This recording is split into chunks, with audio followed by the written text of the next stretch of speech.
Hello everyone, how are you all? In today's lecture, we are going to revise an important topic as per CET point of view from class 12 syllabus. The topic is electrostatics. CET मध्ये या topic वरती 1 or 2 questions विचारले जातात.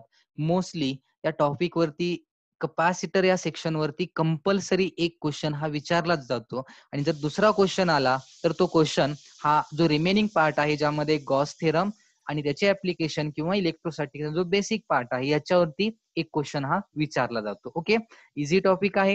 या topic मध्ये आपण जो काही पार्ट रिवाइज करणार आहे त्याचा हा सिनॉप्सिस आहे. Okay, in this topic we will revise about the Gauss theorem and its applications, polarization of dielectric, capacitance of a parallel plate capacitor, series and parallel combination of these capacitors, energy stored in capacitor, energy density, and there is one instrument Van de Graaff generator. एवढा important part आहे जो class 12 सिलेबसचा असेल. 11 syllabus हा CET साठी नसल्यामुळं त्यातले फक्त काही इम्पॉर्टंट फॉर्म्युले आपण काय करणार आहे इथं डिस्कस करणार आहोत. So the first important formula which is useful in this topic is Coulomb's law, means the electrostatic force of attraction or repulsion between two charges. Formula माहिती आहे आपल्याला, F equal to constant 1/4 pi epsilon naught. या constant ची value 9 into 10⁹. व्यवस्थित लक्षात ठेवा. Charges असतात Q1 Q2 divided by R square, म्हणजे two charges product of magnitude of two charges आणि डिस्टन्सच्या स्क्वेअरला हा फोर्स इनव्हर्सली प्रोपोर्शनल असतो. तुम्हाला माहिती आहे फॉर्म्युला, सिंपल आहे. The next formula will be the electric field. Electric field due to a point charge Q. एखाद्या पॉइंट चार्ज मुळे जर इलेक्ट्रिक फील्ड कॅल्क्युलेट करायची असेल तर इलेक्ट्रिक फील्डचा फॉर्म्युला आपण यूज करतो E equal to constant into Q by R square. Q ह्या चार्जची ती फील्ड असते, डिस्टन्स ज्या पॉइंटला इलेक्ट्रिक फील्ड फाइंड आउट करायची त्या पॉइंटचं डिस्टन्स त्याचा स्क्वेअर हा इलेक्ट्रिक फील्डचा फॉर्म्युला झाला. इलेक्ट्रोस्टॅटिक फोर्स म्हणजे means the force applied by electric field E on a charge Q. Electric field Q charge वरती अप्लाय केलेला जो फोर्स असतो तो फोर्स असतो F equal to Q E. Then electrostatic potential हा पार्ट 12th मध्ये नसल्यामुळे पोटेन्शियल वरती क्वेश्चन येणार नाहीत, पण हा फॉर्म्युला यूज करायला लागू शकतो आपल्याला. Electrostatic potential equal to work done per unit charge. Formula फक्त लक्षात ठेवा. Then the relation between electrostatic potential and electric field E आणि पोटेन्शियल डिफरन्स मेनली असतो हा. या दोघांमधलं जे रिलेशन आहे electric field E equal to potential difference upon distance, म्हणजे याला डिस्टन्स म्हणजे ज्या दोन पॉइंटच्या मध्ये पोटेन्शियल डिफरन्स फी आहे त्या दोन पॉइंटच्या मध्ये असलेलं डिस्टन्स डी. हे इलेक्ट्रिक फील्ड पोटेन्शियल डिफरन्स आणि डिस्टन्स यांच्यामध्ये असलेले एक रिलेशन आहे जे आपण कपॅसिटर मध्ये मोस्टली भरपूर यूज करणार आहोत याचा. ओके, हे एक रिलेशन लक्षात ठेवा व्यवस्थित. Then electric flux. What is electric flux? We know that electric flux means the number of electric lines of force passing through a surface. Flux ला सिम्बॉल फाय यूज करतो आपण. फॉर्म्युला याचा जो आहे तो फॉर्म्युला यूज करतो आपण E bar dot S bar आणि यांचा product E stand for electric field, S bar area vector असतो हा, एस एरिया झाला आणि एरिया वेक्टर म्हणजे डायरेक्शन असते नॉर्मल और perpendicular drawn to the surface. यांचा product S cos theta, where theta is the angle between direction of electric field and area vector. लक्षात आले? असे काही बेसिक फॉर्म्युले आहेत जे आपल्याला 11 सिलेबस मधून यूज करायचे आहेत. तर 12 सिलेबस मध्ये जो फर्स्ट पार्ट आहे तो फर्स्ट पार्ट आपला सुरू होतो गॉस थेरम पासून. गॉस थेरम जर तुम्ही बघितलं तर स्टेट बोर्डच्या बुक आणि एनसीईआरटीच्या बुक मध्ये डिफरंट आहे. स्टेट बोर्ड बुक मध्ये TNEI अशी एक कन्सेप्ट आहे, नॉर्मल इलेक्ट्रिक इंडक्शन और टोटल नॉर्मल इलेक्ट्रिक इंडक्शन, त्या थ्रू एक्सप्लेन केलेला आहे. आणि एनसीईआरटी बुक मध्ये म्हणाल तर तो कम्प्लिटली इलेक्ट्रिक फ्लक्स वरती डिपेंड आहे. दोन्ही कन्सेप्ट सेमच आहेत, फक्त थोड्या वेगळ्या मेथडनं आपल्याला इथं एक्सप्लेन केलेलं आहे.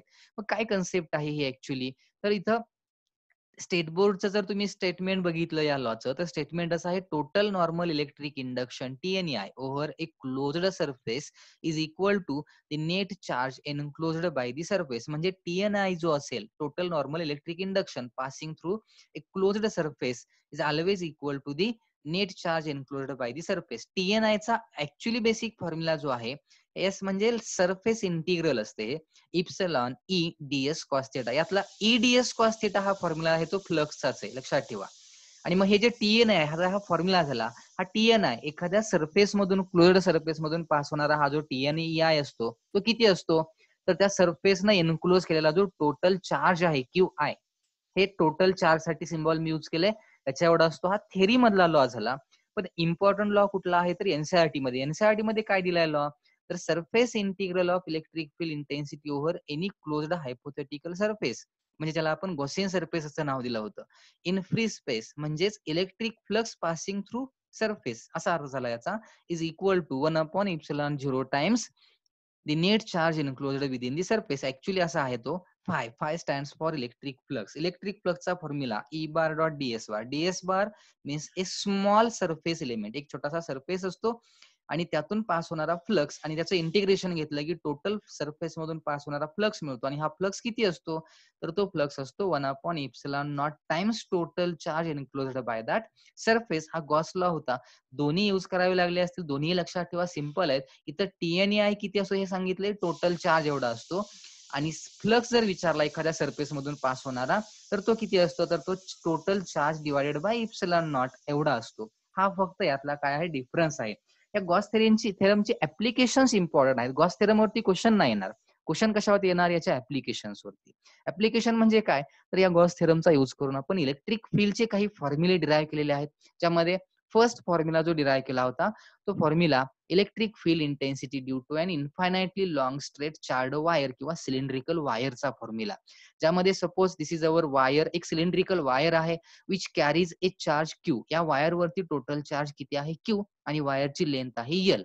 मग what is Q by L, charge per unit length, ज्याला आपण लॅम्बडा म्हणतो, लिनियर चार्ज डेन्सिटी. ओके, लॅम्बडाचं सिम्बॉल लक्षात ठेवा, चार्ज पर युनिट लेंथ. आणि मग अशा या वायरमुळे याच्या सराउंडिंग स्पेसमध्ये जी इलेक्ट्रिक फील्ड इंड्यूस होते ती कशी कॅल्क्युलेट करायची, यासाठी आपण एक गॉसियन सरफेस इथं कन्सिडर केला होता. That Gaussian surface is like this. एक surrounding cylindrical Gaussian surface consider केला. आता याच्या प्रूफ मध्ये जाण्याची गरज नाही. यातून जो फॉर्म्युला डिराईव्ह करतो आपण, हा फ्लक्स 0 मिळत होतो आपल्याला, आणि हा सी पॉईंट, या सी पॉईंटला असलेली इलेक्ट्रिक फील्ड किती आहे हे जर कॅल्क्युलेट करायचं असेल, then the C point is at a distance R from the wire. Wire पासून या सी पॉइंटचं डिस्टन्स किती, आर आहे. आणि मग या सी पॉइंटला असलेली जी काही इलेक्ट्रिक फील्ड आहे, E electric field, that electric field will be E equal to 1/2 pi epsilon naught into lambda by r. Q by r नाही इथं, lambda. What is lambda? Lambda means charge per unit length. हा difference लक्षात ठेवा आणि हा formula use करा. जर तुम्हाला एखाद्या सिलेंड्रिकल लॉंग स्ट्रेट वायर मुळे असलेली इलेक्ट्रिक फील्ड कॅल्क्युलेट करायची असेल तर यात जर हा कॉन्स्टंट 4 पाय एप्सिलॉन नॉट मध्ये कन्वर्ट करायचा असेल तर असा घेऊ शकतोय आपण, E equal to 1/4 pi epsilon not, मग इथं 2 लॅम्बडा बाय आर असा यूज करू शकता. म्हणजे हा कॉन्स्टंट घेता येईल तुम्हाला. ओके, हा झाला सिलेंड्रिकल वायर मुळे असलेली इलेक्ट्रिक फील्डचा फॉर्म्युला. हे फर्स्ट ऍप्लिकेशन झालं. ओके, आता यामध्ये सेकंड ऍप्लिकेशन, एखादी चार्ड प्लेन थिन शीट असेल तर, एक थिन शीट आहे, प्लेन शीट आहे आणि चार्ड आहे. या प्लेन शीटच्या दोन्ही साईडला याची काय असते, इलेक्ट्रिक फील्ड असते. आणि ती इलेक्ट्रिक फील्ड कॅल्क्युलेट करायची असेल तर इथं आपण परत एक गॉसियन सरफेस कन्सिडर केला होता, आठवतंय, like this. This is a Gaussian surface. आणि मग इथं किंवा इथं कॅल्क्युलेट करायची तुम्हाला इलेक्ट्रिक फील्ड. ओके, यावरती काही पॉइंट्स कन्सिडर करा. Suppose these are the 2 point, this is the point A, आणि आपल्याला या ए पॉइंटला असलेली इलेक्ट्रिक फील्ड कॅल्क्युलेट करायची. आता या ए पॉइंटला इलेक्ट्रिक फील्ड, पॉझिटिव्ह चार्ज असेल तर इलेक्ट्रिक फील्डची डायरेक्शन आउटवर्ड असते, हे लक्षात ठेवा. निगेटिव्ह चार्ज असेल तर इलेक्ट्रिक फील्डची डायरेक्शन इनवर्ड असते. इथं पॉझिटिव्ह आहे मग आउटवर्ड फील्ड झाली, पण एका साईडलाच नाही, तर दोन्ही साईडला आहे. इथे एक पॉइंट कन्सिडर केला मी बी, तर याही बी पॉइंटला एक इलेक्ट्रिक फील्ड आहे ई बार, जी आउटवर्ड डायरेक्शन आहे. हे प्रूफची डायग्राम आहे ऍक्च्युली. आपल्याला आता डेरिव्हेशन मध्ये जायचं नाही याच्या, त्यामुळे मी तुम्हाला फक्त कन्सेप्ट सांगतोय आणि फॉर्म्युला. मग या बी पॉइंटला किंवा ए पॉइंटला जी काही इलेक्ट्रिक फील्ड आहे, त्या इलेक्ट्रिक फील्डचा फॉर्म्युला आपण जो डिराईव्ह केला होता, that formula is E equal to sigma upon 2 epsilon naught. This is the formula use to calculate electric field at point A or B. A किंवा बी पॉइंटला असलेली ह्या प्लेन शीट मुळे जी इलेक्ट्रिक फील्ड असते, ती electric field, here sigma stands for surface charge density. सिग्माचा formula charge per unit area use करायचा. Epsilon naught means the permittivity of vacuum or free space, आणि याची व्हॅल्यू असते 8.85 इंटू 10⁻⁻12. ओके, हा formula use करा A किंवा B पॉइंटला electric field calculate करण्यासाठी. आणि ज्यावेळी थिक प्लेट असते, म्हणजे एखादा कंडक्टर असतो, एनी शेप कंडक्टर किंवा थिक प्लेट म्हणा, जाड पत्रा असेल एखादा लोखंडी, तर त्याच्यामुळे असलेली इलेक्ट्रिक फील्ड घ्यायची असेल तर इलेक्ट्रिक फील्ड त्याच्या दोन्ही साईडला, म्हणजे दोन्हीकडे चार्ज डिस्ट्रीब्युट झाल्यामुळं, त्या कंडिशनला फक्त फॉर्म्युला मधला चेंज लक्षात ठेवा. If the plane sheet is thick, जाड असेल तर, किंवा कंडक्टर असेल तर त्याच्यामुळं त्याच्या एका साईडला असलेली ही जी इलेक्ट्रिक फील्ड असते, ए पॉइंटला असलेली किंवा बी पॉइंटला, that electric field will be sigma upon epsilon naught. फक्त टू नाही याच्यामध्ये. हा फॉर्म्युला कधी यूज करायचा? If this sheet is thick आणि जर थिन प्लेन शीट असेल तर formula will be sigma upon 2 epsilon naught. ही झाली electric field due to a plane sheet. आता या प्लेन शीट वरती सीईटी मध्ये क्वेश्चन विचारताना काही डिफरंट कंडिशन्स विचारल्या जाऊ शकतात. त्या कंडिशन काय आहेत? सपोज एक फर्स्ट प्लेन शीट आहे. The surface charge density of this first plane sheet is sigma 1. There is one more. आता ही इलेक्ट्रिक फील्ड आधी समजून घ्या. This is the electric field on both the side. या प्लेन शीटच्या दोन्ही साईडला याची काय आहे? इलेक्ट्रिक फील्ड आहे. आउटवर्ड डायरेक्शन फील्ड असते आपल्याला माहिती आहे. म्हणजे इकडे आउटवर्ड झालं, इकडे आउटवर्ड झालं, दोन्ही साईडला फील्ड आहे. Now there is one more plane sheet having surface charge density sigma 2. Sigma 2 surface charge density आहे याची आहे. आणि या सेकंड प्लेटमुळे सुद्धा त्याच्या दोन्ही साईडला काही इलेक्ट्रिक फील्ड आहे E2. इकडेही असणार आहे, इकडेही असणार आहे, दोन्ही साईडला आली. मग इथं हे जे 3 रिजन आहेत, first region, second region and third region, region 1, region 2 and region 3, या 3 रिजन मध्ये इलेक्ट्रिक फील्ड कॅल्क्युलेट करायला जर विचारले तर लक्षात ठेवा, फर्स्ट रिजन मध्ये E1 आणि E2. E1 म्हणजे फर्स्ट प्लेट मुळे असलेली electric field, E2 electric field due to second plate. इथं दोन्ही आहेत.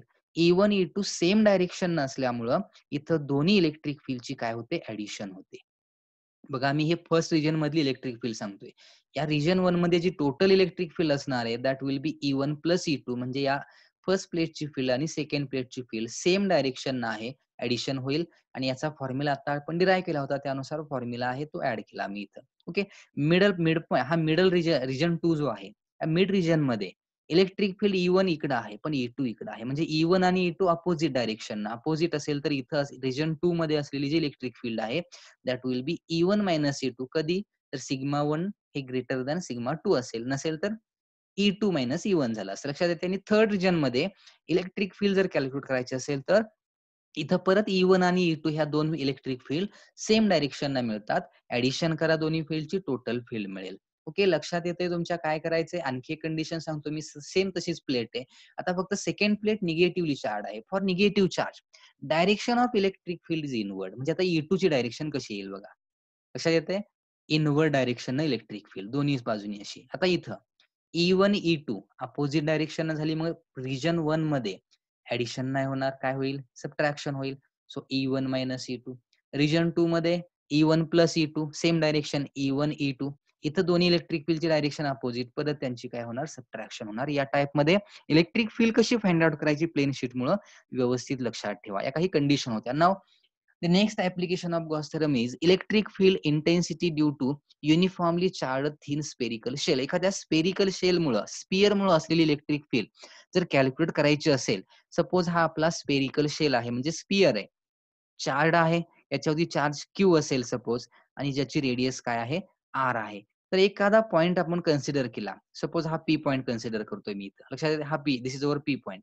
या P पॉइंटला इलेक्ट्रिक फील्ड जर कॅल्क्युलेट करायची असेल, ज्या P पॉइंटचं डिस्टन्स हे सेंटर पासून R एवढं आहे, स्मॉल R एवढं, तर गॉसियन सरफेस आपण कन्सिडर करून याला डिराईव्ह केलं होतं. या टाइपची काही एक मेथड होती, फॉर्म्युला मिळाला होता E equal to Q upon, म्हणजे ऍक्च्युअल मध्ये हा काय होता? तर 1/4πε0 Q बाय R स्क्वेअर. जो पॉईंट चार्जचा फॉर्म्युला होता तोच फॉर्म्युला.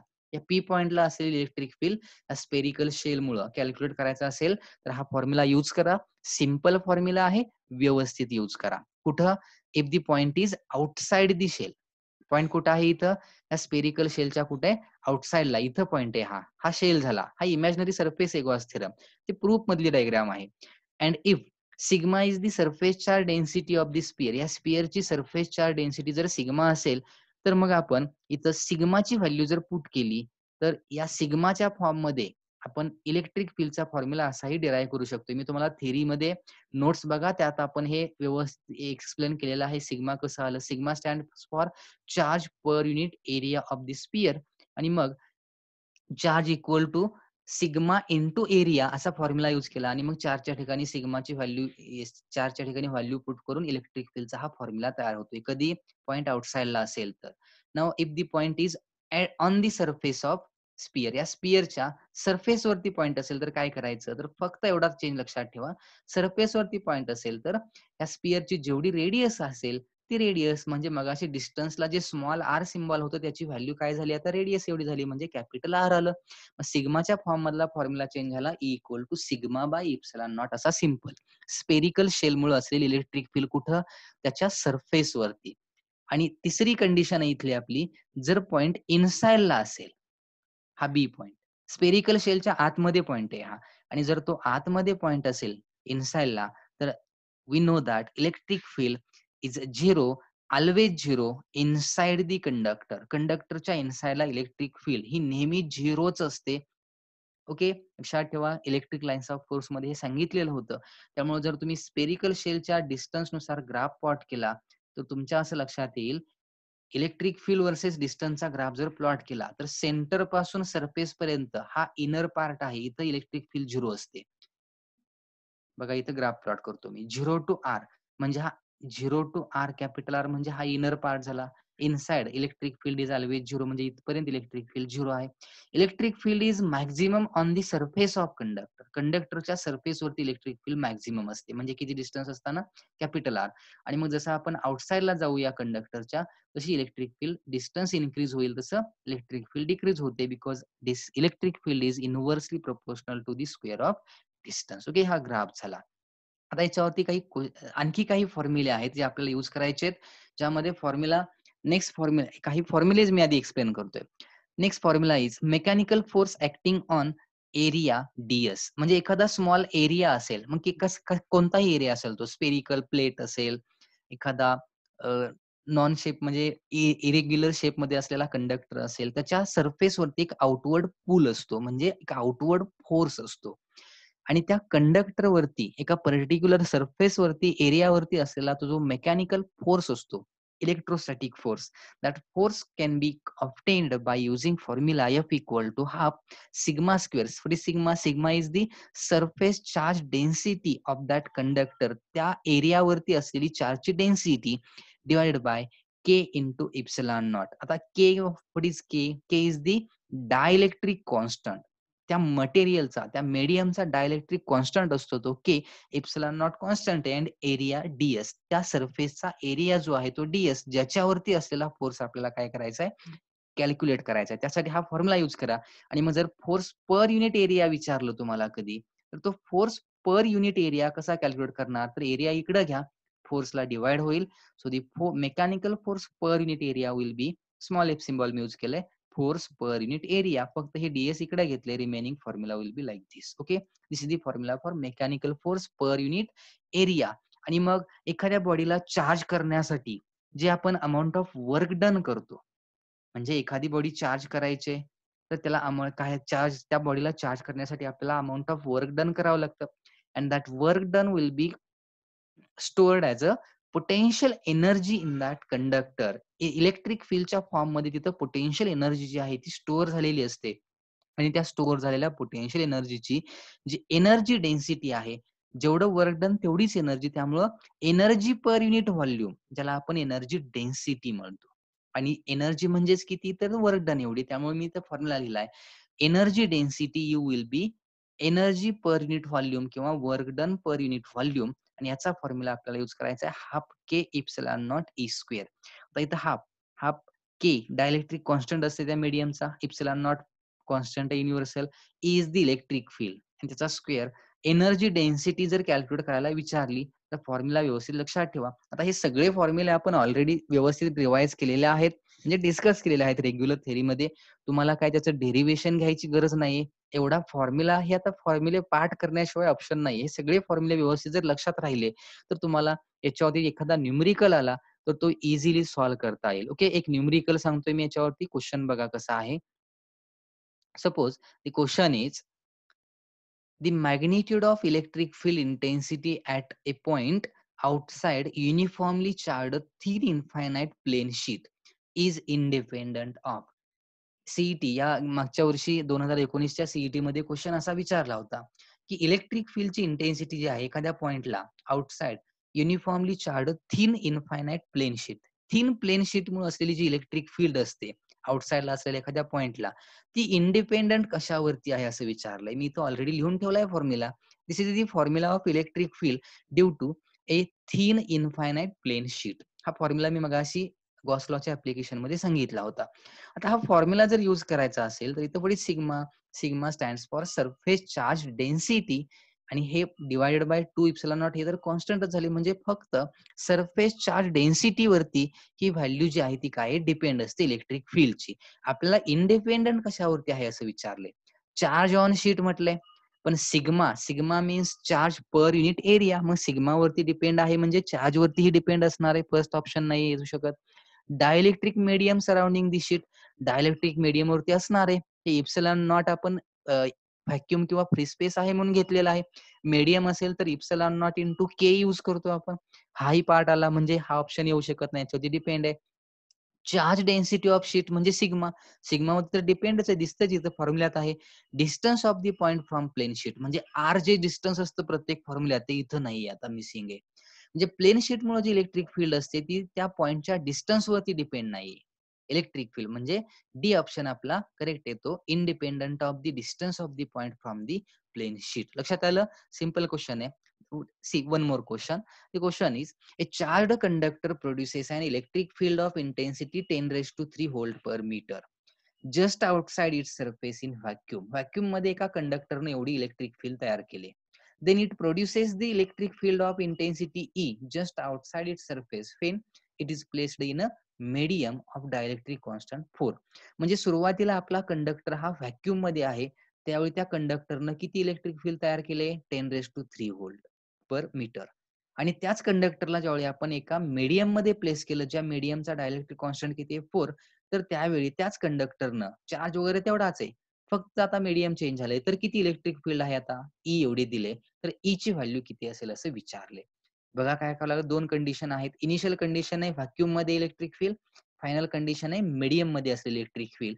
मग इलेक्ट्रिक फील्ड इन व्हॅक्यूम किंवा विदाउट मीडियम आणि इलेक्ट्रिक फील्ड विथ मीडियम जर विचार केला तर याचं रिलेशन आहे एक सिंपल, इथे लिहून दिलंय मी.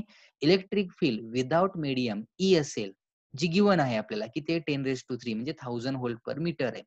Then the electric field with medium E dash, याची व्हॅल्यू असते electric field without medium divided by dielectric constant. मी डायरेक्ट रिलेशन तयार करून दिले, व्यवस्थित लक्षात ठेवा. इलेक्ट्रिक फील्डची व्हॅल्यू विथ मीडियम किती असते? तर electric field without medium divided by dielectric constant. Direct answer मिळते 1000 डिवाइडेड बाय 4, कारण डायइलेक्ट्रिक कॉन्स्टंट 4 आहे, 250 व्होल्ट पर मीटर. डायरेक्ट मिळालं, पण हे माहित पाहिजे होतं. हे रिलेशन लक्षात ठेवा. विथ मीडियम आणि विदाउट मीडियमच्या व्हॅल्यूजचा विचार केला तर त्यांच्यातलं हे रिलेशन आहे. ओके, त्या टाइप मध्ये हाही क्वेश्चन सॉल्व्ह करता येतोय.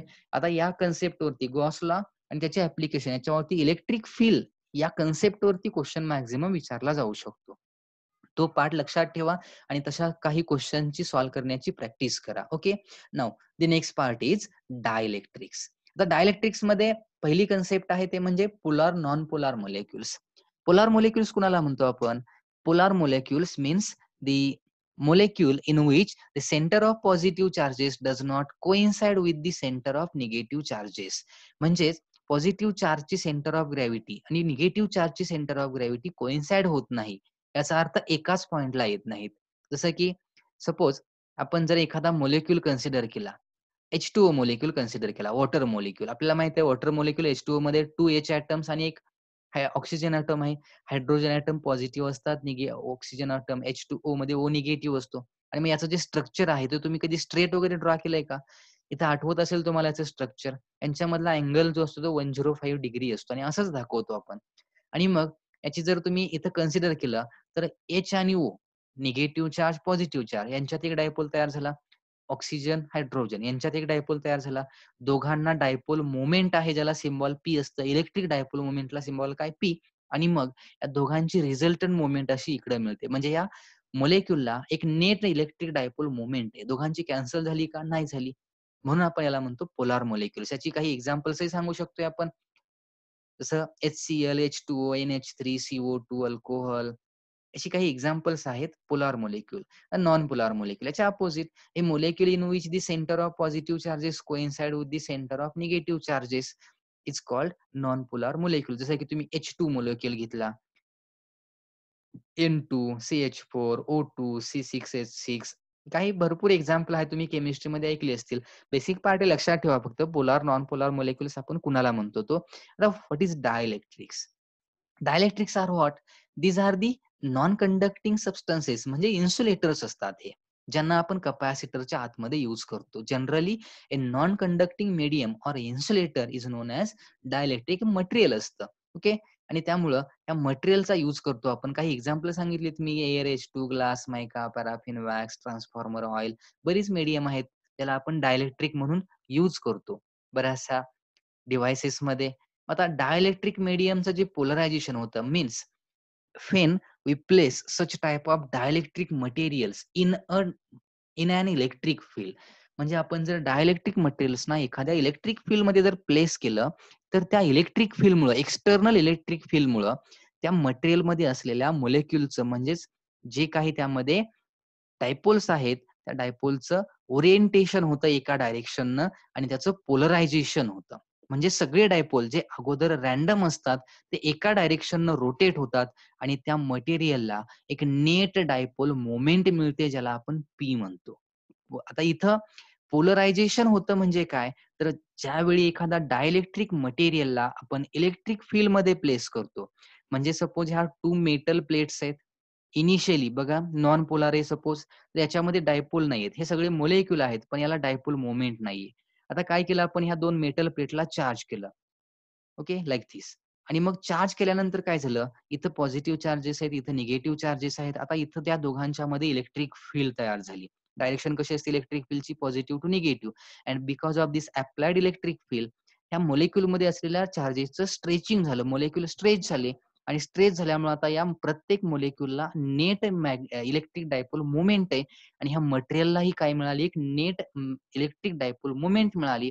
आणि मग याच्यावरून आपण पोलरायझेशनची डेफिनेशन सांगितली होती. Net electric dipole moment per unit volume is known as polarization, and this polarization is directly proportional to the applied external electric field. त्याच्यावरून हा पोलरायझेशनचा फॉर्म्युला तयार केला होता. Polarization P equal to electric susceptibility into applied external electric field, हा formula होता. आणि हीच value equal असते पोलरायझेशन डेन्सिटीला. सिग्मा सरफेस चार्ज डेन्सिटी, या डायइलेक्ट्रिक मटेरियलच्या सरफेसवरती चार्जेस, जसं इथं हे सगळे निगेटिव्ह चार्ज आलेत आणि इकडे असे पॉझिटिव्ह चार्ज आलेत, ह्याला इंड्युस्ड चार्जेस म्हणायचं, पोलरायझेशन चार्जेस. आणि या चार्जेसची डेन्सिटी असते ती सिग्मा पी. ओके. या टाईपमध्ये पोलरायझेशन होतं असं म्हणतो आपण डायइलेक्ट्रिकचं, आणि अशा टाईपचं डायइलेक्ट्रिक मटेरियल आपण कपॅसिटर मध्ये युज करतो. थेरॉटिकल पार्ट आहे डायइलेक्ट्रिक व्यवस्थित प्रिपेअर करा. जर थेरॉटिकली क्वेश्चन आला तर तो सांगता आला पाहिजे, याच्यावरती न्यूमेरिकल्स नाहीत येणार कधी. ओके, सोपा पार्ट आहे. कपॅसिटर मेन सेक्शन कडे जाणार आहोत आपण, कारण याच्यावरती एक कंपल्सरी क्वेश्चन विचारला जातो. ओके, आता नाव next concept is capacitance. What is capacitance? Capacitance means it is the measure of the ability of a conductor to store charge. Charges ना स्टोअर करण्याच्या ॲबिलिटीला आपण काय म्हणतो, कपॅसिटन्स म्हणतो. सिंपल आहे. मग कपॅसिटन्स किंवा कपॅसिटी ज्याला म्हणतो आपण, एखाद्या कंडक्टरची, याचं रिलेशन तयार करण्यासाठी आपण सांगितलं होतं, charge stored in a conductor. Charge stored in a conductor is directly proportional to the potential of that conductor. त्या कंडक्टरचं जे पोटेन्शियल असतं किंवा पोटेन्शियल डिफरन्स जो असतो, तो पोटेन्शियल डिफरन्स आणि चार्ज यांच्यात प्रोपोर्शनॅलिटी कशी, डायरेक्टली. कारण जेवढा चार्ज जास्त आपण स्टोअर करेल, तेवढं त्या कंडक्टरचं पोटेन्शियल किंवा पोटेन्शियल डिफरन्स जो आहे तो काय होत जातो, इनक्रीज होत जातो. पॅरलल प्लेट कपॅसिटर मध्ये आपण स्टडी केलं होतं.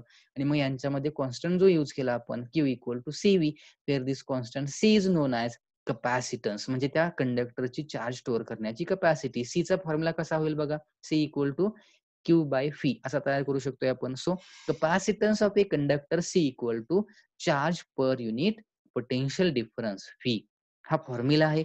कपॅसिटन्स पोटेन्शियल जर 1 व्होल्ट असेल तर साहजिक आहे इथं C इक्वल टू Q होणार, म्हणजे कपॅसिटन्स इक्वल टू चार्ज. आणि मग capacitance of a conductor is defined as the charge required to raise its potential through 1 volt. यावरून आपण एक डेफिनेशन सांगू शकतो. किंवा याचं युनिट घ्यायचं असेल तर सिम्बॉल कपॅसिटरचं माहिती आहे तुम्हाला, युनिट फॅरेड.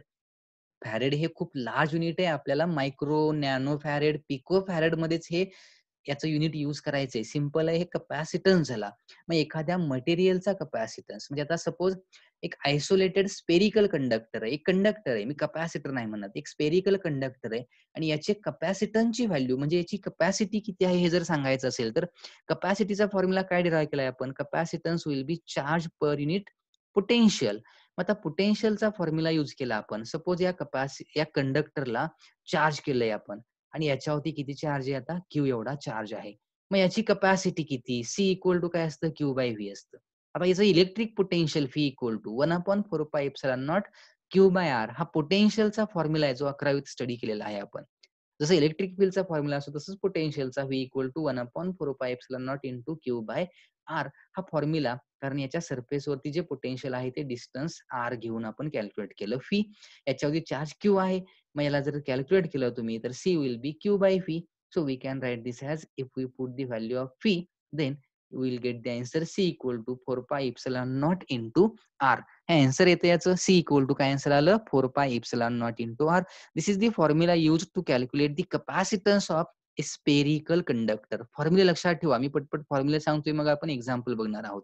आता एखाद्या पॅरलल प्लेट कपॅसिटरचा कपॅसिटन्स जर कॅल्क्युलेट करायचा असेल, सपोज ही एक फर्स्ट प्लेट आहे ज्याची सरफेस चार्ज डेन्सिटी सिग्मा आहे. दिस इज सेकंड प्लेट ज्याची सरफेस चार्ज डेन्सिटी सिग्माच आहे पण निगेटिव्ह आहे. ही प्लेट पॉझिटिव्हली चार्ज आहे, ही निगेटिव्हली चार्ज आहे. ह्या दोन प्लेटचा सरफेस एरिया सेम आहे ए, आणि या दोन प्लेटच्या मध्ये असलेलं distance small D.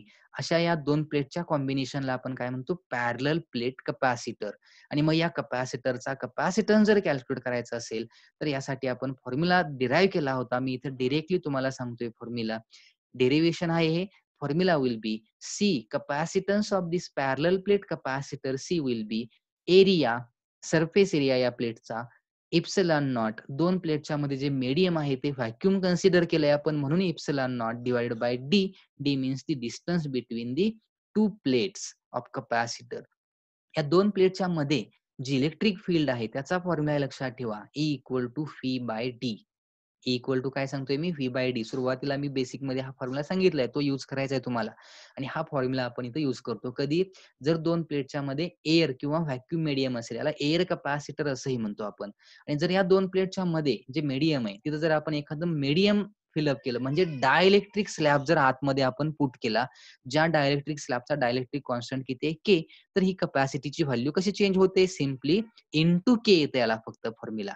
This is the capacitance of capacitor without dielectric, and this is the formula used to calculate capacitance of capacitor with dielectric. हा without dielectric capacitance झाला, with dielectric capacitance झाला. दोघांमधला डिफरन्स लक्षात ठेवा. Air असताना formula काय change आहे आणि मीडियम असेल तर फक्त काय, इप्सिलॉन नॉट इंटू के आलं इथं. ज्या केला आपण रिलेटिव्ह परमिटिव्हिटी असंही म्हणतो. लक्षात आलं, हे विदाउट डायलेक्ट्रिक विथ डायलेक्ट्रिक दोघांचं रिलेशन आहे, आपण नंतर मी सांगणार आहे. हा कपॅसिटीचा काय आला, फॉर्म्युला आला. ओके. आता कपॅसिटन्स नंतर या कपॅसिटर्सना जर तुम्हाला कपॅसिटी कमी वाटत असेल, वाढवायची असेल तर यांना सिरीज मध्ये कनेक्ट करू शकताय. आता सिरीज मध्ये कनेक्ट करताना काय करायचं, suppose these are the three capacitors connected in series. या तीन कपॅसिटरला मी सेरीज मध्ये कनेक्ट केलं. लक्षात आलं. आता हे कपॅसिटर सेरीज मध्ये असताना यांच्या अक्रॉस जर मी एखादा सोर्स कनेक्ट केला, ज्या बॅटरीचं पोटेन्शियल डिफरन्स टोटल जो आहे तो फी आहे, तर आपल्याला माहिती आहे रेजिस्टरच्या कॉम्बिनेशन मध्ये आपण जे सांगतो तसंच सेम प्रत्येक कपॅसिटरच्या अक्रॉस सेरीज कॉम्बिनेशन मध्ये सेरीज मधल्या काही गोष्टी लक्षात ठेवायच्या. In series combination charge is same in each capacitor. Series मध्ये प्रत्येक कपॅसिटर वरती असलेला चार्ज हा सेम असतो. Potential is distributed in inverse proportion to capacitance. म्हणजे टोटल पोटेन्शियल डिफरन्स किती आहे, फी, तर या प्रत्येक सीच्या अक्रॉस एक पोटेन्शियल डिफरन्स मिळतो आपल्याला, आणि जो डिफरंट असतो. चार्ज सेम आहे सांगितलं मी, but the potential difference across the capacitor is different. पहिल्या कपॅसिटरच्या अक्रॉस पोटेन्शियल डिफरन्स V1, सेकंडच्या अक्रॉस V2, थर्डच्या अक्रॉस V3, आणि टोटल पोटेन्शियल डिफरन्स जो आहे फी किंवा पोटेन्शियल जे आहे त्या तिघांची काय असते, ऍडिशन असते. म्हणजे total potential difference fee will be V1 plus V2 plus V3. या तिघांची काय करतोय आपण, ऍडिशन करतोय. हे रेजिस्टर मध्ये जसं आहे तसंच सेम लक्षात ठेवा. म्हणजे सेरीज मध्ये तिन्ही कपॅसिटर वरती चार्ज सेम असतो. म्हणजे सेरीज मध्ये किती कपॅसिटर कनेक्ट करा, त्या सगळ्यांवरती असलेला चार्ज सेम असतो, but the potential difference across each and every capacitor is different. आणि टोटल म्हणजे सगळ्यांची काय असते, ऍडिशन असते. हा मेन पार्ट सेरीज कॉम्बिनेशनचा. आता कॉम्बिनेशनचा टोटल कपॅसिटन्स जर घ्यायचा असेल तर मी काय केलंय तर phi equal to Q by C मगाशी आपल्याला फॉर्म्युला माहित होता. मग प्रत्येकाचा सेपरेट फॉर्म्युला यूज केला. फीचा, V1, V2, V3चा फॉर्म्युला व्हॅल्यूज पुट केल्या. क्यू कॅन्सल होईल and the formula for the effective capacitance म्हणजे या तिघांचा मिळून टोटल कपॅसिटन्स जो आहे तो जर कॅल्क्युलेट करायचा असेल तर त्याची व्हॅल्यू मिळते आपल्याला 1/C equal to 1/C1 plus 1/C2 plus 1/C3. म्हणजे रेजिस्टन्स मध्ये जो पॅरल कॉम्बिनेशनचा फॉर्म्युला आहे तो इथं आपण सेरीज कॉम्बिनेशन मध्ये युज करणार आहे कपॅसिटरच्या. फॉर्म्युला लक्षात आला. रेसिप्रोकलचे ऍडिशन करायची टोटल फाइंड आउट करताना. ऍडिशन फक्त नाही डायरेक्ट सिरीज कॉम्बिनेशन मध्ये. लक्षात आलं. अपोजिट आहेत. हा फॉर्म्युला यूज करतो आपण. मग अशा कितीही नंबर ऑफ कपॅसिटर कनेक्ट करा तुम्ही त्याच्या रेसिप्रोकलचे ऍडिशन करून इक्विव्हॅलंट किंवा टोटल कपॅसिटन्स कॅल्क्युलेट करू शकताय. This is the series combination of capacitor. In case of parallel combination, parallel म्हणजे पॉझिटिव्ह टर्मिनल एकत्र, निगेटिव्ह टर्मिनल एकत्र कनेक्ट करतो आपण, याला म्हणतो आपण पॅरलल कॉम्बिनेशन. आणि याच्या अक्रॉस जर सेल कनेक्ट केला, ज्याचं पोटेन्शियल फी आहे, तर रेजिस्टन्स जर तुम्हाला माहित असेल तर हे सांगता येईल. पॅरल मध्ये प्रत्येक कपॅसिटरच्या अक्रॉस डायरेक्ट सेलच कनेक्ट आहे. बघा, C2 म्हणलं की मी C2 डायरेक्ट सेललाच कनेक्ट आहे. C3 म्हटलं की डायरेक्ट सेलला कनेक्ट आहे. So potential difference across all these capacitors will be phi. जे सेलचं पोटेन्शियल आहे, पोटेन्शियल डिफरन्स आहे, तेवढाच पोटेन्शियल डिफरन्स यातल्या प्रत्येक कपॅसिटरच्या अक्रॉस आहे. म्हणजे सेम असतो. सगळ्यांच्या अक्रॉस पोटेन्शियल डिफरन्स सेम आहे आणि तेवढाच टोटल आहे fee. But the charge now the charge on the capacitor will be different. कारण चार्ज ह्या बॅटरीनं सप्लाय केलेला जो काही चार्ज आहे, तो या तिघांमध्ये आता डिस्ट्रीब्यूट होतो. So the charges on the capacitor potential is same across each capacitor. प्रत्येक कपॅसिटरच्या अक्रॉस पोटेन्शियल सेम आहे. But the charge is distributed in direct proportion to capacitance. म्हणजे ज्याचा कपॅसिटन्स जास्त, ज्याची कपॅसिटी जास्त, त्याच्यामध्ये चार्जही जास्त. ज्याची कपॅसिटी कमी, त्यामध्ये चार्जही कमी स्टोअर होणार आहे. So charge is different for on different capacitor. आणि मग प्रत्येकाचं पोटेन्शियल डिफरन्स सेम आहे, पण प्रत्येकावरती असलेला चार्ज जो आहे तो काय आला आता डिफरंट आला. आणि मग क्यू, सी आणि व्ही यांच्यातली रिलेशन माहिती आहेत आपल्याला. इथं चार्ज जर टोटल आपण क्यू आहे असं कन्सिडर केलं तर total charge Q will be the addition of these three charges distributed on these three capacitor Q1, Q2, Q3. आणि मग Q equal to CV formula तर माहित होता. What is Q? Q1, Q will be CV, Q1 equal to C1V, Q2 equal to C2V, and total charge Q equal to CV, where C is the total capacitance of this combination. आणि मग यात value put केल्या तर आपल्याला answer मिळतं. V cancel होईल. C means the capacity of this combination. या कॉम्बिनेशनची total capacity किंवा कपॅसिटन्स किती आला तर C1 plus C2 plus C3. म्हणजे सिम्पली या तिघांची काय करायची आपल्याला ऍडिशन करायचे. याच्यावरून आपल्याला या कॉम्बिनेशनचा टोटल कपॅसिटन्स कळतो. सिंपल कन्सेप्ट आहे. म्हणजे जे आपण रेजिस्टन्सला सिरीज मध्ये करतो ते आपल्याला इथं कपॅसिटरला पॅरलल मध्ये तीच कन्सेप्ट युज करायचे. मग दोन्ही मधला मेन डिफरन्स काय, कपॅसिटर सिरीज मध्ये असतील तर प्रत्येक कपॅसिटरवरती असलेला चार्ज सेम असतो, पण प्रत्येक कपॅसिटरच्या अक्रॉसचं पोटेन्शियल डिफरन्स जो आहे तो डिफरंट आहे. In parallel combination charge on each capacitor will be different, but the potential difference across the capacitor will be same in case of parallel combination. लक्षात आलं. सिंपल कन्सेप्ट आहे. या टाइप मध्ये combination करतो आपण. Now when we charge the capacitor, energy will be stored, potential energy will be stored in the capacitor in the form of electric field. कपॅसिटरला charge करण्यासाठी त्याच्यात ऑलरेडी प्रेझेंट असलेले जे चार्ज आहेत ते एक्सटर्नल जो आपण त्यामध्ये चार्ज ऍड करतो त्याला अपोज करतात आणि त्यांच्या अगेन्स्ट आपल्याला वर्क डन करावं लागतं. म्हणजे कोणताही कपॅसिटर चार्ज करण्यासाठी वर्क डन करावंच लागतं. And that amount of work done is stored as a potential energy in a capacitor. आणि मग त्या कपॅसिटर मध्ये स्टोअर झालेली जी पोटेन्शियल एनर्जी असते, हा कपॅसिटर आपला झाला पॅरल प्लेट कपॅसिटर. आणि मग याच्यामध्ये आपल्याला चार्ज स्टोअर करण्यासाठी जी पोटेन्शियल वर्क डन करावं लागतं, ते वर्क डन कॅल्क्युलेट करायची एक मेथड होती, थेरीमध्ये आपण बघितली होती. आणि ते वर्क डन आपल्याला मिळालं होतं. That amount of work done will be Q square by 2C. आणि जेवढं वर्क डन केलं जातं कपॅसिटरला चार्ज करण्यासाठी तेवढीच एनर्जी त्यामध्ये स्टोअर होते. त्यामुळे डायरेक्ट मी एनर्जीचा फॉर्म्युला युज केला, U equal to Q square by 2C. आणि क्यू इक्वल टू CV हा फॉर्म्युला माहित होता. त्याला जर युज केलं तर एनर्जीचा फॉर्म्युला असाही लिहिता येईल, U equal to half CV square or U equal to half QV. हे एनर्जी स्टोअर्ड इन कपॅसिटर यासाठी आपण हे थ्री फॉर्म्युले युज करणार आहोत. कॅपॅसिटर मध्ये स्टोअर केलेली जी एनर्जी असते ती एनर्जी या 3 डिफरंट वेजने कॅल्क्युलेट करता येते. 3 व्हॅल्यूज कॅपॅसिटर साठी important. Charge on capacitor, capacity of capacitor म्हणजे capacitance of capacitor and the potential difference between the plates of this capacitor phi q c phi या 3 value पैकी कुठल्याही 2 व्हॅल्यूज माहित असतील तुम्हाला तर तुम्ही कॅपॅसिटर मध्ये स्टोअर केलेली एनर्जी कॅल्क्युलेट करू शकता. सिंपल फॉर्म्युले आहेत, याच्यावरती एक्झामला भरपूर वेळा क्वेश्चन विचारले आहेत. सिंपल फॉर्म्युले लक्षात ठेवा. याच्यावरती क्वेश्चन जर असतील तुमच्याकडे तर त्याची व्यवस्थित प्रॅक्टिस करा तुम्ही. ओके, लक्षात येते. This is the formula used to calculate energy stored in a capacitor.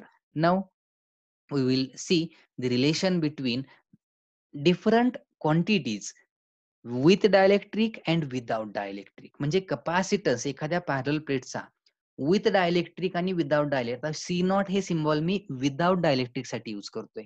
C naught is the capacitance of capacitor without dielectric आणि C is the capacitance of capacitor with dielectric. मग capacitor वरती question ज्यावेळी विचारला जातो त्यावेळी dielectric constant आपण असाही calculate करू शकतोय, पण एक टेबल मी इथं तयार करतो. विथ डायलेक्ट्रिक स्लॅब आणि विदाउट डायलेक्ट्रिक स्लॅब याच्यामध्ये काही कन्सेप्ट आहेत बघा. फिजिकल क्वांटिटी, बॅटरी कनेक्ट असेल आणि कनेक्ट नसेल, म्हणजे एखाद्या कॅपॅसिटर वरती एखाद्या कॅपॅसिटरच्या अक्रॉस आपण बॅटरी कनेक्ट केलेली आहे आणि कनेक्ट केलेली नसेल तर या डिफरंट पॅरामीटरचा काय इफेक्ट होतो हे लक्षात ठेवायचं. सपोज चार्ज आहे, बॅटरी जर कनेक्ट केलेली असेल, डिस्कनेक्टेड असेल, बॅटरी डिस्कनेक्टेड असेल तर चार्ज जो असतो कॅपॅसिटर वरती तो कॉन्स्टंट असतो. पण तीच जर बॅटरी कनेक्टेड असेल तर कॅपॅसिटरला बॅटरीकडून सप्लाय होतो चार्जचा आणि चार्जची व्हॅल्यू इन्क्रीज होत जाते. असे पॅरामीटर. मग कॅपॅसिटन्स इन्क्रीज होतो डिस्कनेक्टेड असेल तरीही, किंवा कॅपॅसिटन्स हा इन्क्रीज होतो बॅटरी असली किंवा नसली तरी. कधी? With dielectric slab. हे विदाउट पॅरामीटर झाले. डायलेक्ट्रिक स्लॅब नसताना जे पॅरामीटर आहेत आणि जर आपण त्या कॅपॅसिटर मध्ये डायलेक्ट्रिक मीडियम यूज केलं तर त्या डिफरंट पॅरामीटर वरती काय इफेक्ट होतो. म्हणजे हे जे पॅरामीटर आहेत सगळे हे विदाउट डायलेक्ट्रिक आपल्याला माहित आहेत, पण जर कॅपॅसिटर मध्ये आपण डायलेक्ट्रिक मीडियम यूज केलं तर हे पॅरामीटर कसे चेंज होतात याचं मी इफेक्ट सांगतोय. आणि त्यातही जर कॅपॅसिटरला बॅटरी कनेक्ट नसेल आणि असेल तर कंडिशन. लक्षात येते. मग चार्ज काय म्हणणार तुम्ही? बॅटरी जर कनेक्ट नसेल तर सेम राहतो चार्ज, पण बॅटरी कनेक्ट असेल तर चार्ज इन्क्रीज होतो. कॅपॅसिटी दोन्ही कंडिशनला इन्क्रीज होते. Capacitance of capacitor always increases if there is a medium in between the two plates of capacitor. दोन प्लेटच्या मध्ये जर आपण मीडियम यूज केलं तर कॅपॅसिटी ही इन्क्रीज होतेच. इलेक्ट्रिक फील्ड मगाशी एक एक्झाम्पल बघितलं होतं आपण. इलेक्ट्रिक फील्ड डिक्रीज होते. कॅपॅसिटरच्या दोन प्लेटच्या मध्ये जी इलेक्ट्रिक फील्ड असते एअर असताना ती लार्ज असते, पण मीडियम यूज केलं की ती काय होते? डिक्रीज होते. पण बॅटरी कनेक्टेड असेल तर सेम राहते. पोटेन्शियल डिफरन्स डिक्रीज होतो. बॅटरी कनेक्ट असेल तर पोटेन्शियल डिफरन्स एक कॉन्स्टंट डिफरन्स सेल काय करतो? मेंटेन करतो, त्यामुळे तो कॉन्स्टंट राहतो. आणि एनर्जी स्टोअर्ड म्हणाल तर बॅटरी कनेक्ट नसेल तर सेम राहते, पण बॅटरी कनेक्ट असेल तर बॅटरीकडून एक्स्ट्रा एनर्जी काय होते? तिथे सप्लाय केली जाते, ज्यामुळे एनर्जी काय होते? इन्क्रीज होते. हे टेबल म्हणजे कशासाठी दिलाय तर याच्यावरती थेरॉटिकल क्वेश्चन बऱ्याच वेळा तुम्हाला दिसेल एक्झाम मध्ये विचारलेला. म्हणजे एखाद्या कॅपॅसिटरचे की जे काही डिफरंट पॅरामीटर आहेत ते विदाउट डायलेक्ट्रिक आणि विथ डायलेक्ट्रिक कसे चेंज होतात, आणि त्यातही बॅटरी कनेक्टेड असताना आणि बॅटरी कनेक्टेड नसताना. ह्या दोन्ही कंडिशन ज्या आहेत त्या व्यवस्थित लक्षात ठेवा. थेरॉटिकल पार्ट आहे, कळाला असेल तर तुम्हाला याच्यावरती क्वेश्चन जर थेरॉटिकल विचारला तर सॉल्व्ह करता येतील. ओके, काही क्वेश्चन्स सॉल्व्ह करूया आपण. See the question is two parallel plate air capacitor of same capacity C are connected in series to a battery of EMF E. Then one of the capacitor is completely filled with dielectric material of constant K. The change in effective capacity of the series combination is. Question नीट समजून घ्या. Question कसा आहे बघा. Two parallel plate air capacitor म्हटले म्हणजे दोन्ही कॅपॅसिटरच्या ज्या प्लेटच्या मध्ये असलेलं मीडियम आहे ते एअर आहे. ऑफ सेम कॅपॅसिटी म्हणजे दोघांची कॅपॅसिटी सीच आहे, सिरीज मध्ये जोडलेत. पहिल्या वाक्यासाठी मी एक फॉर्म्युला तयार करतो. दोन parallel plate capacitor air capacitor series मध्ये असताना ज्या दोघांची कॅपॅसिटी सेम आहे, सी एवढीच आहे, तर त्यांचा टोटल कॉम्बिनेशनचा सेरीज कॉम्बिनेशनचा जो काही कपॅसिटन्स असेल त्याला आम्ही म्हटलं C1.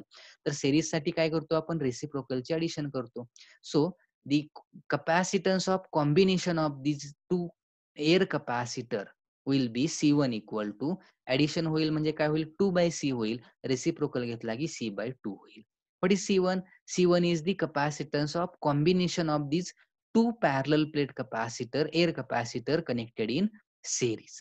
हे पहिली condition. Now second condition is then one of the capacitor is completely filled with dielectric. आता दोन्हीपैकी फक्त एका कपॅसिटरच्या दोन प्लेटच्या मध्ये आपण एक मटेरियल फिलअप केलंय ज्या मटेरियलचा डायइलेक्ट्रिक कॉन्स्टंट किती आहे की म्हणजे त्याची फक्त कपॅसिटी आता सी राहणार नाही चेंज होईल. मग आता सेकंड कंडिशन मध्ये काय घ्यायचंय आता सेकंड कंडिशन मध्ये ते दोन्ही कपॅसिटर परत सिरीज मध्येच आहेत मग फॉर्म्युला हाच होणार त्यातला एक कपॅसिटरची कपॅसिटी तर सीच आहे दुसऱ्या एका कपॅसिटरच्या आतमध्ये फक्त मीडियम यूज केलंय आपण and because of that material used in between the two plates now the capacity of that second capacitor will be K times C. अगोदर एअर असताना सी असेल आणि मीडियम यूज केलं तर किती असते ती के इंटू सी असते हा फॉर्म्युला माहिती आहे आपल्याला मग फक्त ही व्हॅल्यू चेंज झाली आणि मग ऍडिशन केले दोघांचे रेसिप्रोकल घेतला तर C2 will be C K upon K plus 1 सोडवून बघा याचं व्हॅल्यू ही येते. आता व्हॉट इज C1? C1 म्हणजे दोन्ही एअर कपॅसिटर असताना सिरीज कॉम्बिनेशनचा रेजिस्टन्स आणि C2 एका कपॅसिटरच्या आतमध्ये मीडियम यूज केलेला असतानाचा त्याचा कपॅसिटन्स आणि मग C1 C2 आपल्याला विचारलंय change in effective capacity of the series कॉम्बिनेशनच्या इफेक्टिव्ह कपॅसिटीचा मध्ये कितीचा चेंज होईल म्हणजे ह्या दोघांमधला डिफरन्स मग सिंपल आहे delta C change in capacitance मग C2 लार्ज वाटतोय तर C2 मायनस C1 म्हणजे चेंज इन कपॅसिटी झाली आणि तुम्ही जर सॉल्व्ह केलं तर डेल्टा सी ची व्हॅल्यू येते C/2 in bracket K-1 upon K+1 सोडवून बघा ह्या दोघांची ऍडिशन एवढी येते सबट्रॅक्शन एवढी येते लक्षात आलं काय सांगितलं मग या टाइप मध्ये this delta C is nothing but the change in effective capacity of series combination या टाइप मध्ये MHCET ला 2017 ला क्वेश्चन विचारला होता कपॅसिटर वरती एक क्वेश्चन कंपल्सरी प्रत्येक वर्षी दिसेल तुम्हाला आणखी एक क्वेश्चन बघूया आपण A 600 microfarad capacitor is connected to a 250 volt battery. The amount of electrostatic energy stored in it is या वर्षी मागच्या वर्षी क्वेश्चन विचारलाय बघा आपल्याला कॅल्क्युलेट करायची electrostatic energy stored in capacitor आता फॉर्म्युला काय असतो energy stored in capacitor given काय दिलंय आधी सांगा 600 मायक्रोफॅरेड कपॅसिटी म्हणजे कपॅसिटन्स दिलाय सी दिलंय 250 व्होल्ट बॅटरी म्हणजे फी दिले आणि सी आणि फी गिवन असताना पोटेन्शियल एनर्जीचा फॉर्म्युला माहित आहे E equal to half CV square C 600 microfarad म्हणजे 600 इंटू 10⁻⁻6 फॅरेड आणि 250 याचा व्हॅल्यू पुट करा सॉल्व करा तुम्हाला या E ची म्हणजे एनर्जीची व्हॅल्यू मिळेल 18.75 जूल सोडवून बघा हे आन्सर येते फॉर्म्युला सिंपल आहे म्हणजे एवढे सिंपल क्वेश्चन सीईटी मध्ये विचारले जातात त्यासाठी सांगतोय मी लक्षात आलं कसं सोडव करायचं आहे सिंपल आहे नेक्स्ट बघूया next question is in a parallel plate air capacitor the distance between the plates is reduced to 1/4 म्हणजे आपण दोन प्लेटच्या मध्ये असलेलं डिस्टन्स काय केलंय रेड्यूस केलंय 1/4 केलंय म्हणजे स्मॉल डी जे असते ते D/4 केलं and the space between them is filled with dielectric medium of constant 2 म्हणजे फक्त डिस्टन्स स्मॉल डीज कमी केलं नाहीये तर इथं आपण दोन प्लेटच्या मध्ये एक मीडियम पण यूज केले जसा डायइलेक्ट्रिक कॉन्स्टंट 2 होता if the initial capacity of the capacitor is 4 microfarad then the new capacity is एक कपॅसिटर आहे ज्याची इनिशियल कपॅसिटी किती दिले 4 मायक्रोफॅरेड म्हणजे हे सगळं करण्याच्या आधी त्याची कपॅसिटी किती होती 4 मायक्रोफॅरेड होती अशा कपॅसिटरला काय केलं आपण तर दोन प्लेटच्या मध्ये असलेलं डिस्टन्स जे आहे ते 1/4 केलं म्हणजे आधी डी असेल तर आता D/4 केलं आणि दोघांच्या मध्ये एक मीडियमही यूज केलं ज्याचा डायरेक्ट कॉन्स्टंट 2 होता तर नवीन कपॅसिटी काय असेल असं विचारले मग आधी इनिशियल सांगा ज्याची कपॅसिटी किती दिली होती 4 C1 म्हणूया त्याला आपण so what is C1 A epsilon not upon D initial capacity याची 4 मायक्रोफॅरेड म्हणजे C1 ची व्हॅल्यू 4 आहे ए इप्सिलॉन नॉट डी आता काय केलं आपण या कपॅसिटरच्या दोन प्लेटच्या मध्ये असलेलं डिस्टन्स 1/4 केलं म्हणजे आता डी किती असणार D/4 असेल आणि इप्सिलॉन नॉट इंटू के घ्यावं लागेल कारण आता मीडियम आपण यूज केलंय ज्याचा डायरेक्ट कॉन्स्टंट के होता आणि मग नवीन कपॅसिटरचा कपॅसिटन्स C2 म्हणा नव ए इप्सिलॉन नॉट इंटू के. के का आलं? आता मीडियम यूज केलंय आणि हे डिस्टन्स किती केलंय आपण 1/4 म्हणजे dy4. आणि मग हा आधीचा कॅपॅसिटन्स, हा नंतरचा कॅपॅसिटन्स, दोघांचा रेशो घ्या. C1/C2 will be 1/8. रेशो घेतला तर तुम्हाला हे आन्सर मिळेल 1/8 मिळेल. आणि मग C1 व्हॅल्यू माहित आहे, पुट करा. C2 equal to 8C1. C1 किती होतं? इनिशियल कॅपॅसिटन्स 4 होता. So 8 into 4 it will be 32 microfarad. म्हणजे आन्सर काय आलं? 32 मायक्रोफॅरेड. लक्षात येतंय कसे फाइंड आउट करायचे? कॅपॅसिटरवरती असे सिंपल क्वेश्चन येतात, पण माहित पाहिजे. ओके. या काही सिंपल कंडिशन्स आहेत एक्झामसाठीच्या, खूप इम्पॉर्टंट कंडिशन आहेत. एक थेरॉटिकल इन्स्ट्रुमेंट होतं या टॉपिकमध्ये, लास्टला तुम्ही बघितलेलं असेल, van D graph generator. Theoretical part आहे. व्यवस्थित प्रिपेअर करा, वाचा. काही न्यूमरिकल येणार नाहीये. थेरी प्रिपेअर केली, याची वाचून याच्यावरती जर थेरॉटिकल क्वेश्चन आलाच तर तो माहित असावा, काय अवघड नाहीये. जनरेटर आहे म्हणजे कशासाठी तरी वापरतो आपण याला. काय जनरेट करतो? To produce high electric potential, very large electric potential याला यूज करतो. प्रोड्यूस करण्यासाठी आपण याला यूज करतो. कन्स्ट्रक्शन माहिती आहे, एक सिलेंड्रिकल मेटॅलिक डोम असतो.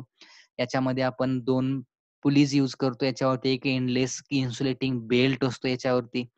या P1 ला मोटर कनेक्ट केलेली असते, ज्यामुळे आपण याला रोटेट करतो. एक मोटर कनेक्ट केली मी.